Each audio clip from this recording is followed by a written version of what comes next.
Welcome to another instalment of the Global Sport in Colour and Voice Newspaper Sports Magazine show. I'm here with Rodney Hines and Michael Facey.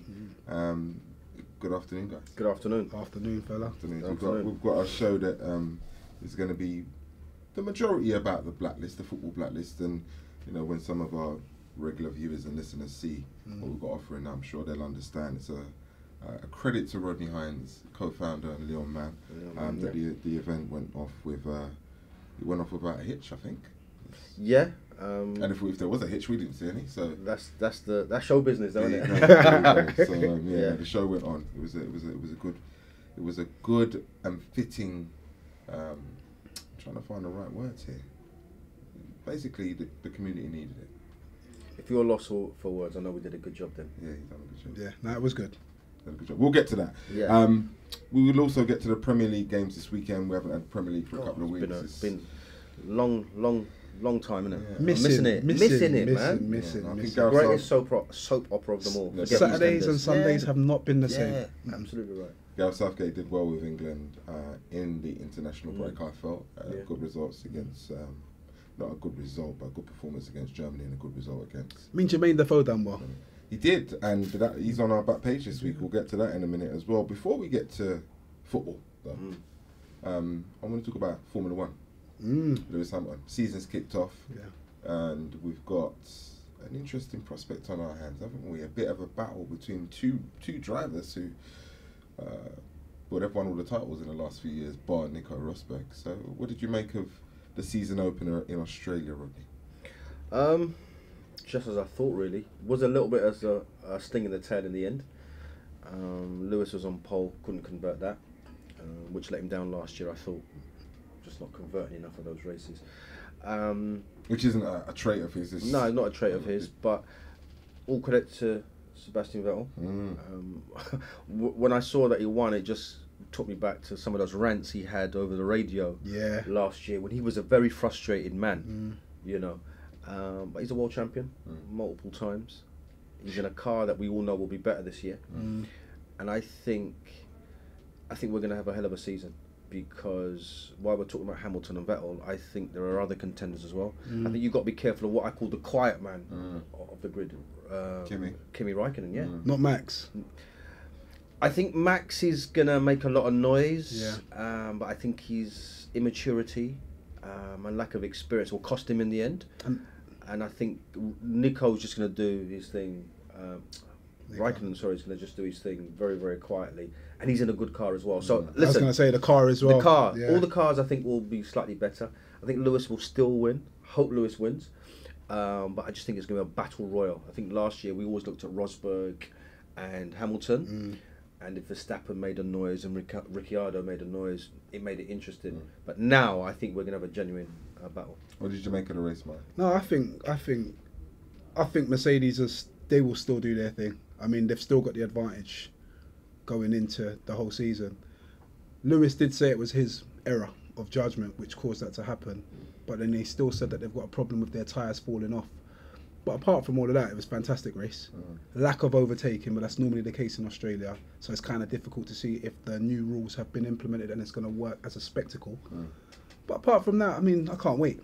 I thought it was an amazing stat. I think I heard that was Ferrari's first Grand Prix win in like 2 years. And is it 100th year or something like that? They've got an anniversary or something. And when like you think F1, you think Ferrari first of all, don't you? That's I mean, the Williams and Mercedes and Red Bulls, all credit to them for coming through.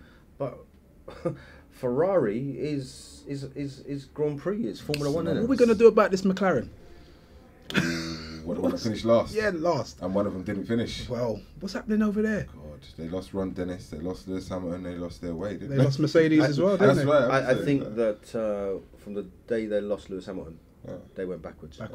And it's funny because they lost him because, I mean, this is reported, I haven't spoken to anybody about this, but it's reported that Ron Dennis just had too much control. Too much control over what Lewis did and how he did it.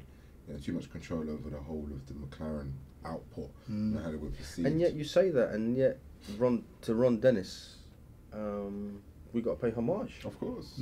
Took them from zero to absolutely where they were. Yeah, definitely. And obviously was a mentor for Lewis as well. Yeah. So I mean, he's the reason. He's the reason why Lewis is. Yeah, to some degree as well. You know, so. No, it's gonna be exciting. I'm really looking forward to it. Was it? I think China is the next one. Shanghai in Russia. It's gonna be a busy April Formula One wise, and it was a great win for Vettel and Ferrari. I thought fantastic. Yeah, because they were very low key in the build up. They weren't. There's not a lot of noise coming from them, their camp or anything like that. There was no bravado or anything, and I think that's what kind of caught everybody by surprise. Just before the race, however, I saw that Lewis had noted that they've been quite quiet. Absolutely right. You know, but mind you, and he said that the way they were walking around the pits suggested they had something, and so but mind you, we keep forgetting that they were actually good in testing, but what everyone was saying is it games though? Because it was the same last year, wasn't it? They were good in testing, then they fell off. This time they were good in testing, and now they're here. I think what makes them dangerous as well is that they've made a good start. Vettel's a world champion, so it's going to be the energy and the vibe it gives them moving forward. While Lewis would have wanted to win, second isn't the worst possible scenario. No way. But I think if we look at last season when Rosberg, I think, won early doors and kept winning, that's what you've got to be careful of. That momentum that another team builds, and then you try your best to claw it back, And it's a difficult and it can't happen. And I think if you look back, even though Lewis did so well from like the mid to the end of the season, Rosberg got away to a fantastic start last year, and that made the difference in the end, wasn't it? Come November, couldn't quite reel it in. And especially we can't really take into account the failures of the engines and stuff like that. Yeah, anything's possible. So yeah, you've got to take the points while they're there. No, absolutely, you have to. Absolutely. But I think I'm most excited by the fact that there's a genuine competition between two racers who know how to win.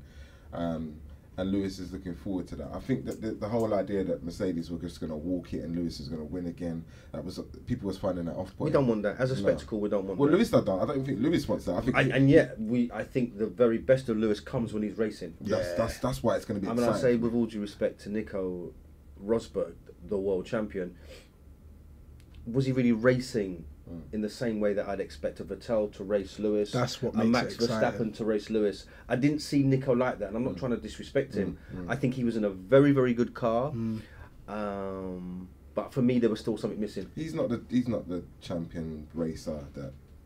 You know, he's a driver. Those other two are. He's a driver, not a racer. Lewis and Vettel are. He's a world champion, so I think respect where he's due. Yeah, but he's a world champion. He's respect where he's due. But I know that if Vettel would have been in that car, he'd have been a world champion now. So that's my point, innit? I can't say if Nico would have been, if Nico was driving this Ferrari, I'd be as excited about the competition and the contest that's going to come over the season. But we'll see how that pans out. Absolutely right. And I just want to hear the radios. They're going to be fantastic this year. The radios. Yeah. Toto Wolff lost the plot a bit over the weekend, didn't it?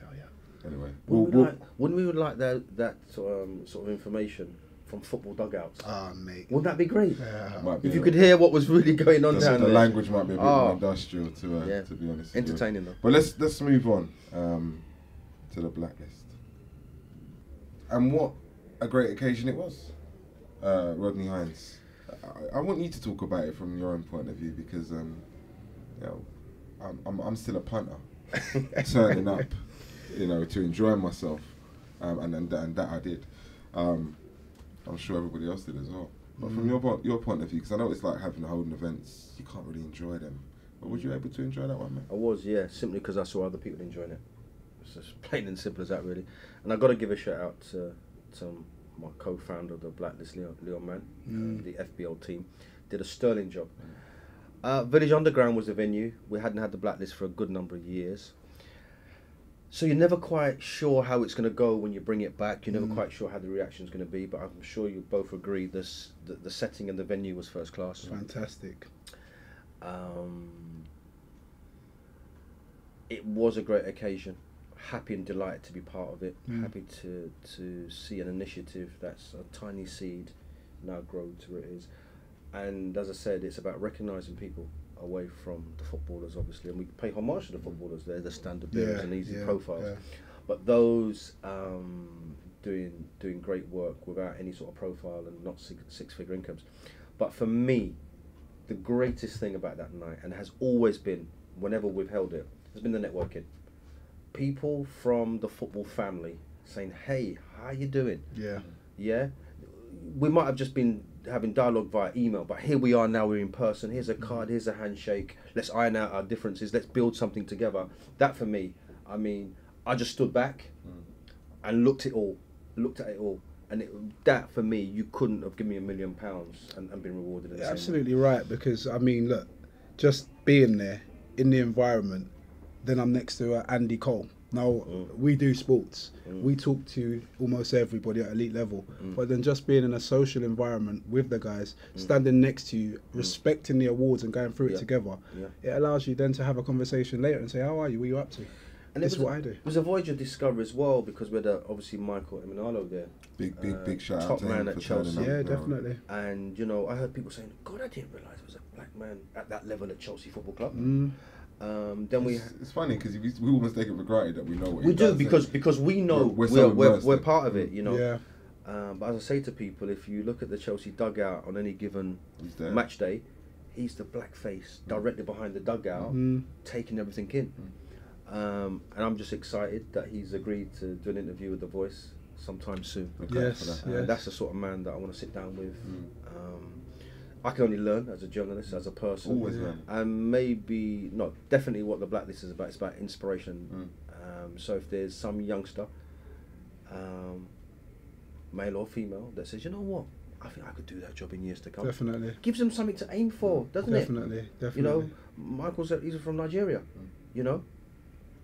Most powerful black man in the Premier League, as far as I'm concerned. Definitely. So, 100%. Fantastic. So, a great night, but I always, you know what I'm like, I like others to judge it, and as people were leaving and while they were there, not a bad word was said. I had people coming up to me and shaking hands with myself and Leon and saying, listen, this is a fantastic event. It's the only time we get together. It was beautiful. I mean, look, only time we get together. We've been there when they had the old Puma yard there for the London 2012. Yeah. It didn't look like that. No. And just to see what Leon and you guys have done to make it look so nice, and it had something special about it. It felt like an award show. And just seeing the logos, it was beautiful. It was special. Do you know what done it for me? Was the amount of women in the place. You know, because women are not heralded in the way that they should be. No, they're not. In football, it's still considered very much a man's sport. Very much a man's domain. So seeing the likes of Mimi Fawaz get an award, Sam Johnson get recognised. And both of those ladies, we know them. Yeah. We work with them. Jeanette Kwachi. Always looking for inspiration and now doing their own thing. You know, I know starting as sports editor was Jeanette was a top level athlete. That's right. Yeah. To see her progress and development. Once again, you can't put a price on that. Samantha Johnson literally been around the world trying to find a berth for herself, and all credit to her. Mimi, well, great journalist, knows her stuff.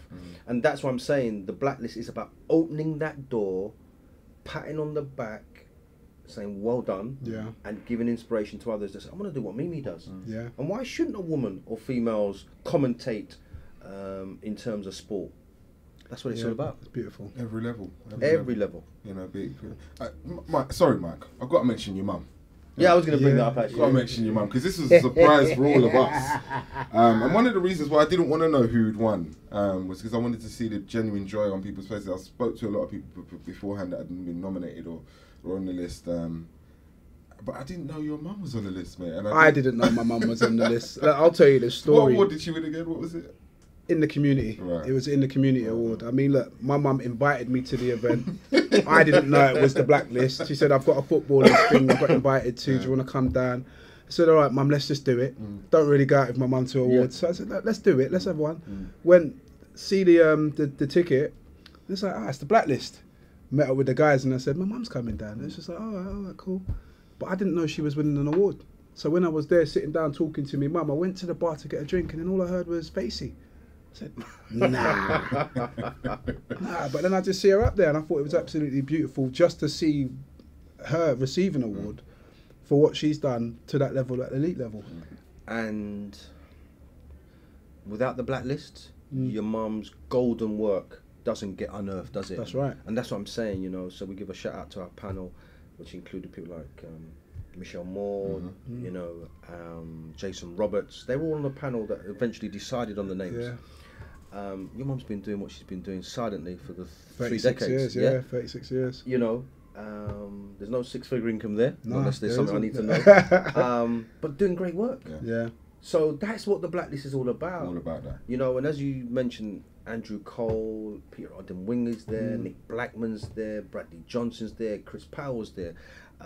Chrissy Hewton's like I said to you, there were some guys that my mum's actually worked with who actually play for Arsenal. They have been in and out of the first team, and they just come from around the corner in the park where my mum's worked. So listen, you know, recognising your mum is as important to us as recognising Chris Hewton. Yeah, that's right. Yeah, it's all recognition, and that's right, and that's what really makes it so exciting.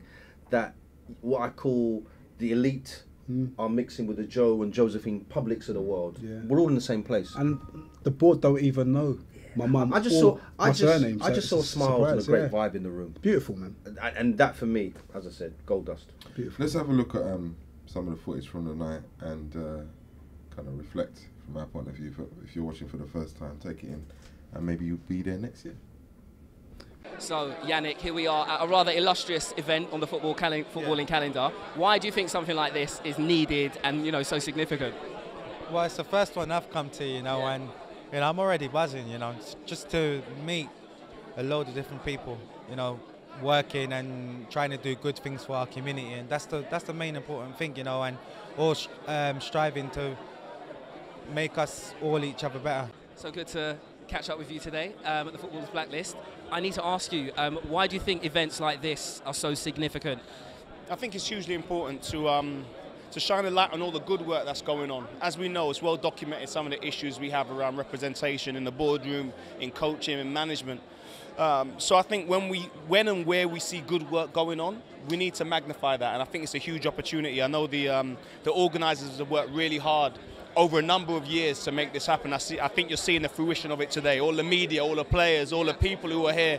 I think it's a wonderful moment for our community. I think it's something for us to build on, and hopefully this will be not the start, because I know it's been going on for a long time, but just another step forward for us. Now, a lot of people, thank you for that, a lot of people I've spoken to have said that, you know, players and pundits like yourself who've been through it, and, you know, people behind the scenes who've got those accolades, you know, it's important for them to mentor and bring in new blood and new participants into the game. How important do you think that is? I think that's absolutely right.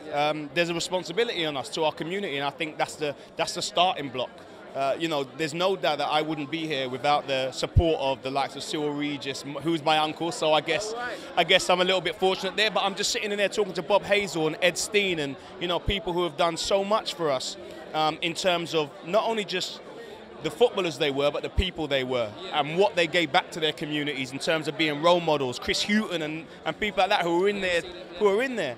And I think, you know, it's a responsibility on us, our generation, to give something back also, and I hope that we're doing that. I hope that this is another step in the right direction. I hope that we can break that cycle of, you know, a lot of the guys in there who have done so much in the game but weren't given the opportunity to remain in it. I hope we can be the generation that break that cycle and get ourselves involved in the next step of football. Jordan, in your mind, you know, why is an event like this so significant on the footballing calendar? I think twofold, really. I think it's about, first of all, acknowledgement. I think we need to acknowledge the contribution that black people make to the football industry, where obviously big players, no pun intended, on the pitch as well.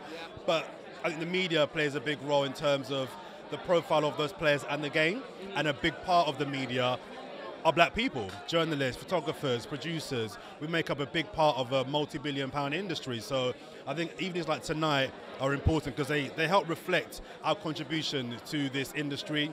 And secondly as well, the audience as well that watch football are largely black. So if we're going to reflect what the audience are and who they are, it's only right to reflect who those people are as well, that make it happen, and, you know, the column and cheers and not get you on TV and the radio minutes.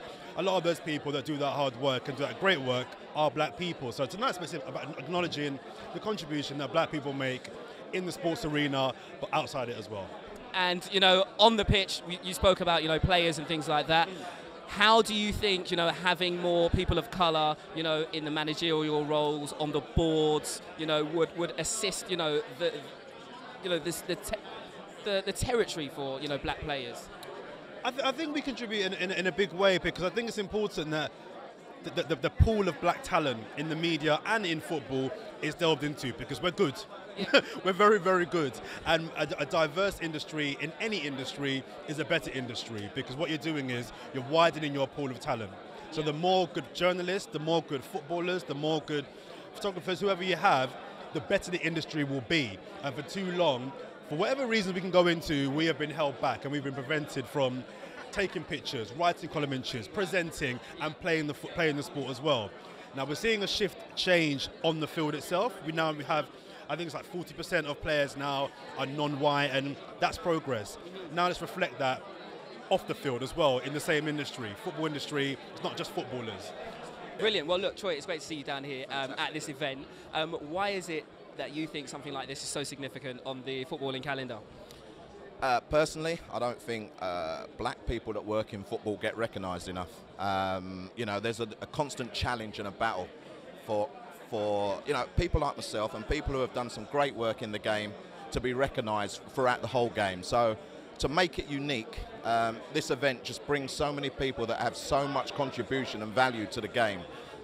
It's priceless for me. It's priceless, and you know, I wouldn't have missed it for the world because, like I said, it recognises so many great people that maybe the whole game needs to recognise. Definitely, and as a football outsider, which I am, I'm getting the vibe off everyone that, you know, this is so unique, it's so fresh and so needed as well. From your point of view, what other sort of like initiatives would you like to see happening so that, you know, young black creatives, managers, you know, behind the scenes could get into the industry? Well, I'm going to plug something that we did today. Let's have it. So we were at West Bromwich Albion today at the academy. They kindly opened their doors up to us. I took 30 coaches up there. When you say we... Sorry, kick it out. Yeah, sorry, yeah, it's a we. Yeah. Yeah. It's all good. It's all good. It's all good. Took 30 coaches up there, 27 from a BME background. Brilliant. Just to find out what the academy structure's like. You know, these coaches work within grassroots. They volunteer. They work within their community, and to provide them with the opportunity to go into a professional environment, have a Q&A with the academy manager, and show them that the work that they're doing is very similar to the professional side of the game.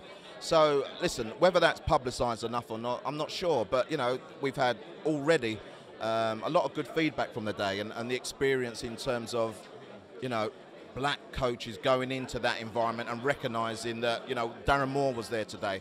Absolute role model, you know, role model for people who are aspiring to get into football, and someone who I look forward to seeing again tonight. So, you know, that's what we're tasked with at Kick It Out, is to put on similar events like this to make sure that, you know, the underrepresented groups are recognised. And there's so much value in that as well. So, yeah, it's important that we continue to put those events on so we can support the people that are not recognised in our normal everyday work.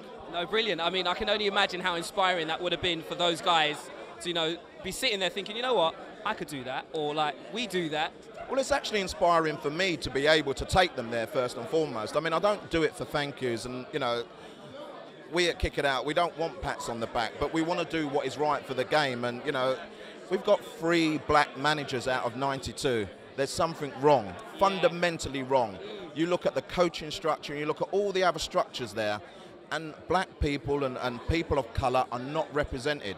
You know, in 2017, we want to have a go at all other parts of the game, so let's have a go at the structure that says we need to start utilising the knowledge and the experience of black coaches, of Asian coaches, of females, you know, right across the board within the game, and let's give them prominent roles because they'll add and help, you know, take the game to the next level. Now, someone like yourself who's achieved, you know, some amazing things, you know, throughout your career,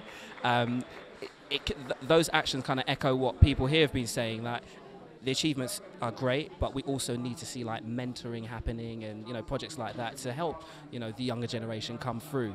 Are there any things that you'd like to see happening, you know, from your point that you think could assist, you know, what's going on already?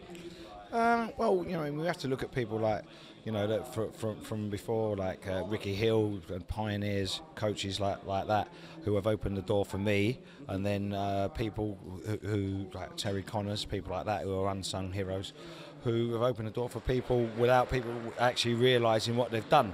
Yeah. So I think, you know, I've been very fortunate in the fact that, you know, timing is important as well, and I understand that there are other people that have actually helped put the platform down for me to succeed.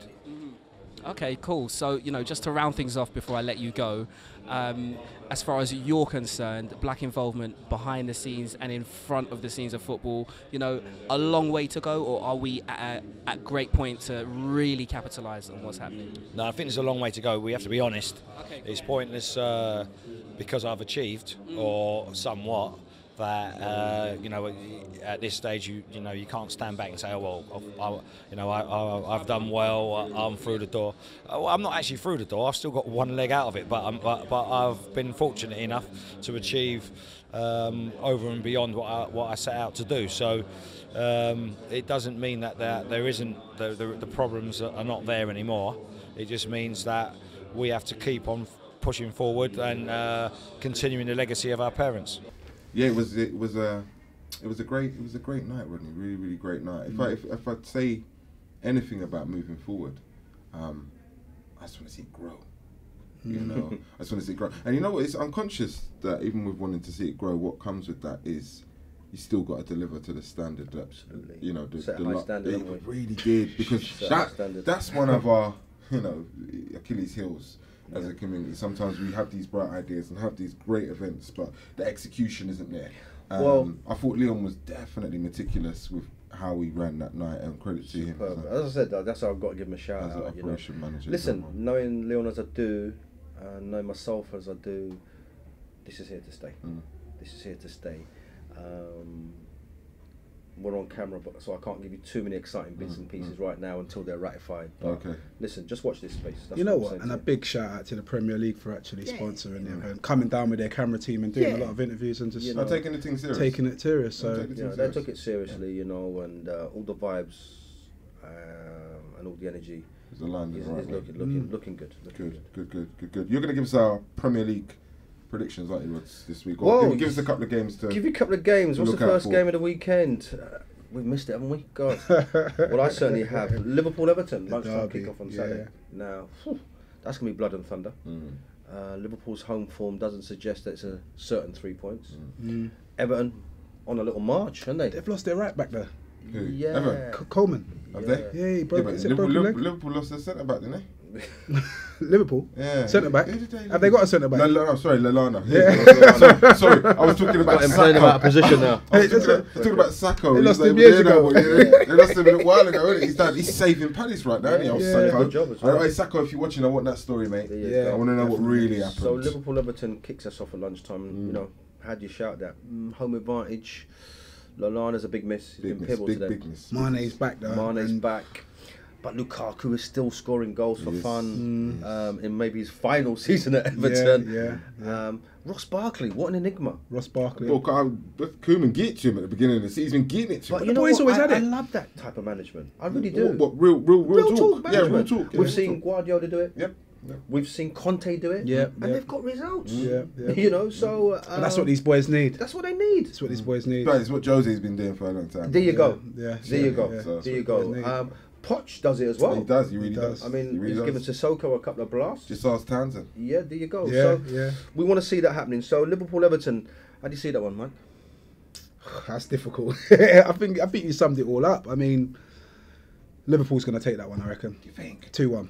I don't know. The way the form is for me, it's a draw. It's Coutinho. Let me give you a little stat.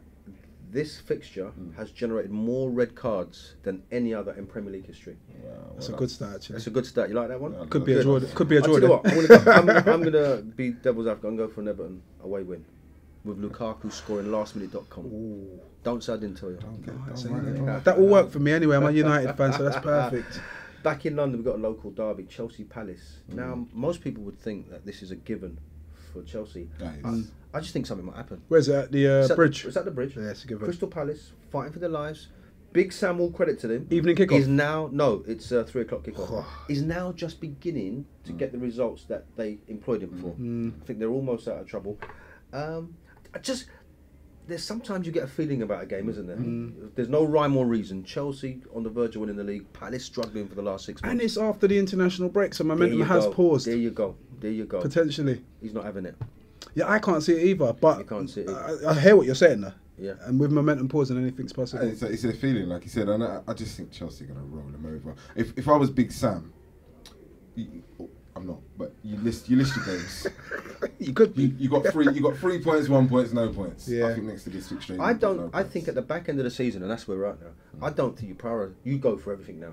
You go for everything. But they're not really fighting relegation. They are. They're threatened, but they're not in it. If they were in it, I could be like, take their foot off one. Because remember, it just started to get it together. It's busy down there. Three wins on the bounce. So they are up with wins though. So they are busy. I mean, credit to Sacco. Yeah, absolutely. And Sacco's there. Let's have a look at the table. You say they're not in trouble, Mike, but they're 16th with 28 points. There you go, man. That's not given at all. Nah, it's not. With 28 points, who's underneath? And Hull in 18th are on 24. So inside of 2 games, you could be banging trouble. Yeah. Who do you reckon's going to go down? I think Sunderland, Middlesbrough, and Hull will be. I can't see Sunderland doing. I think Jermaine's keeping them up, mate. I think the North. No way. Hey, no listen. way. They're done. They're cooked. No, Jermaine's keeping them up. No, he's not keeping. Bottom, well, they're 20. They got 20 points. They're done, mate. I think 2 things will happen. They'll go down this time. Yeah. I think Jermaine will keep scoring, and then they'll move on. Yeah. Where's he going to go then? I think West Ham is an option for him. Arsenal. People keep saying West Ham, like. West Ham's That's going home though, isn't it? It's going home. It's going home. Swan song. What I thought, and it's been a mad week. I see that Bilic is not going to get his contract renewed. Pressure, isn't he? Wow. No, he's done. Yeah. They're not renewing the contract. Why would you renew it though? Well, I'm just asking. Look This what he done season. last year. No, this year. Yeah, but look what he done last year. Yeah, but that don't matter now. Well, then if you're saying that, then Football-wise. give him another year and see what he does then. Yeah. I don't know. Do you know what I mean? Doesn't work like that. Yeah. It's Only at Arsenal it works like that. Yeah, true. It's just, how much money is he bringing in for the club? It's a bit rubbish. It's a bit rubbish. They should keep him. They should stick by him. Transitioning from that old stadium to this stadium was always. It's always going to be a challenge, yeah. Always going to give the man the benefit of the doubt. Everyone who does what it. What that tells me is that if they're not going to renew the contract, they have somebody in mind. I was going to say, who they're bringing in? Don't know, but it'll be a big name. It'll be a big name. It'll be a big name. Big name. Could be a Mancini. Can guarantee nothing. It doesn't. Ancelotti. Sunday's big game. Any of the managers going to West Ham though? No. It depends what the budget is. It's all about the budget. What's the budget? Listen, there's a brand new stadium. There's 60,000 people there most weeks for Category A games. You can't hear them though. You know, you can't hear them. You can because they're normally complaining. But right now, there's a club. There's so much potential at West Ham. Yeah, there is. It can grow. So much potential. Let Bilic unearth it, I reckon. Not giving him not renewing his contract. Big off. And there's some good players at West Ham. Yeah, but there's some rubbish ones as well. Why are they there though? No, they're not a big club, are they? No, they're not. Do you know what I mean? And that's what I'm saying. They punched above their. Everybody punched above their weight last year. Do you know what I love is just to find out one day what the definition of a big club is. Consistency in the top 6. Top 4. I don't even say top 6. No, 6. It's 4. 6. That's 4. Just because we've been in it for the past 4 years. There you go. You guys have been out. You know, all the clubs in the top 4 are big clubs. If you drop out of that, you're not a big club. No, the only reason why I say that 6 this year really, because anybody in that say 5 to 6 could progress. Do you know why people are doing that? It's because everybody wants to finish in the top 4. Yeah, that's and there's 6 teams that could potentially. So Arsenal will not be a big club come May. Not really. No, they haven't been a big club for years though. Yeah, they'll be a normal club. But that's an argument though. They've been in they've been in the top 4. And they haven't been a big club for me. Yeah, but that's more to do with the Champions League. As a Tottenham fan and as a Man United fan, you can dine out on that all day. You asked the question. And boy, do I regret it. Big game on Sunday is Arsenal Man City. Okay, who wins that one? 4 o'clock. I think that's going to be leaning towards City. Arsenal at home. Yeah, I think that's going to lean towards City. I've got faith in Arsenal. That's leaning, or as is the norm with those games, they'll end up a draw. Yeah. But you got the 2 little South American strikers at either end. You've got Aguero versus Sanchez, and Aguero obviously has been doing it for a lot longer than Sanchez has. But they sort of typify that South American. Listen, striker. Sanchez wants his 250,000 a week. Well, let's see what he can Chelsea do. wants Sanchez. Chelsea wants Sanchez. So they say. Real Madrid, it's all great, isn't it? Real Madrid want Azar. It's a great time of year, really. When these stories start surfacing. And what I love about those stories is when there's no actual football being played, those stories start. Neymar, Man United want Neymar. Yeah. Imagine. Jose Mourinho. 167 million. Listen, I did hear that Man United want Eric Dyer. I heard that too.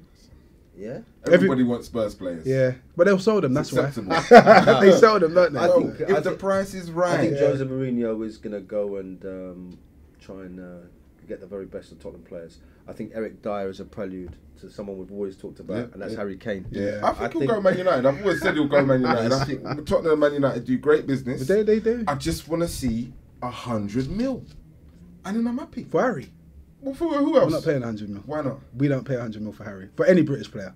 Mate, you're going to pay 100 mil for this one? Nah. 60. You lot will take it. Never that. Why? You lot will take it. Why would we take it? You'll just take We it. can get 60 from anywhere. Your man, know that, eh? listen, you'll take it. That's what you lot do. You take money. Love it. No. There you go. But the right money. It's always right. The right money. We always Three sell. players could pay for a quarter of the new stadium if they're sold for the right money. It's all right. We'll give you 100 mil for both of them. Listen. Oh dear. Now we're getting silly. Now we're getting silly. Do you know, like there was a saying that the $1 Million Man had, and that's everybody's got their price. They do. Indeed. So we'll see what happens in it. That's been the wrap up. Premier League wrap up. Indeed. It's been an emotional show this week because some great stuff happened. Yes, indeed. With the blacklist and long may it live. Yeah, definitely. I mean, any closing thoughts, gents? Nah. It's Looking forward to us being on the road. Yes, Next month. that's a good shout. Yes, Looking let our forward to viewers being on the know road, we're not going to be in this office next year. No. Next month. Get it right. Next year we're not going to be here either. Ambitious. Yeah, we're going to be in a very, very, very iconic stadium. Let's The keep home of that. football. Let's keep that under the hat. That's what I'm saying. The home of football. Maybe they can work it out from there. All right. Well, we'll see them next week. Thanks for your time, gents. Appreciate it. Nice. Thank you.